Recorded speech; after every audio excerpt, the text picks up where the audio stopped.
Kao na tayo kamunggay kol kaya makabenepisyo pa sa lawas. So kaming mga construction worker kol, grabe ang among income kol, igo ra gyud sa among panginahanglan sa matag adlaw. Mo na nga kapoy man among trabaho kol nya. Ni dun ta namong snack, pero wala man mi kwarta kapalit kol, mo na nga kinin lang gintaon kol. Grabe gyud oh. Mo na gini among snack taon kol. Kao na tayo kamunggay kol kaya makabenepisyo pa sa lawas. Di gini sayang kol ato ni tundon, grabe pa paita ra ba ni? Pait pa na sa kinabuhi ko eh. Ay, grabe. Bati kayo eh. Wag kita matitigil. Kaya gay. Ha?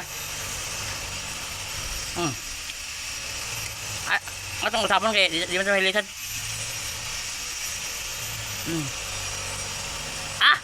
Oye.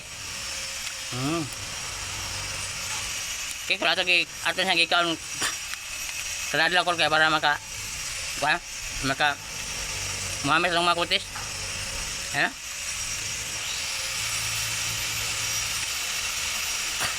Kini kulon sa kay mga benepisyo nga makuha na to ani. Kay kung sa gulay pa kol masustansya magini siya kayo gid. Kung sa gulay pa oh. Nagkuha kita dito gusto ka kuan kol, gitawag ni sa muag palwa. Nagkuha kita gusto ka palwa para natin pang snack.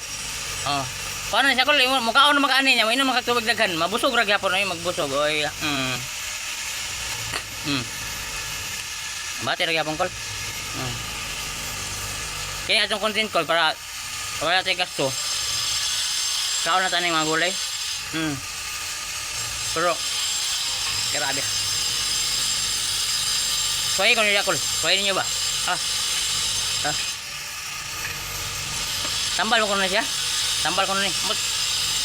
Asa sa kanila nga tambal ko nga grabe mo gid nga. Unsa man sa lasa ni. Pait nga.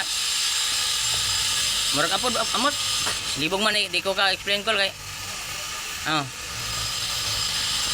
Ako ara ni nga. Kaon ko aning ko. Kamunggay oh. Mora gid na apod ko. Sabi. Tingin snack na mag-recall niya. Huwag ibang snack ba? Kinira mong snack.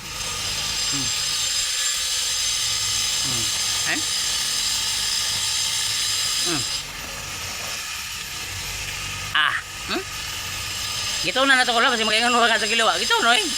Kamong kayo man niyo. Kaon mo itong lutoon sa matang ilaw. Nya, jangan salamat sa kanino ko la. Kung ka diha kanang gusto ka mo tabang diha, paki-like lang mo sa diha, like lang ko. Salamat ko. Amping muda ko. Bye bye.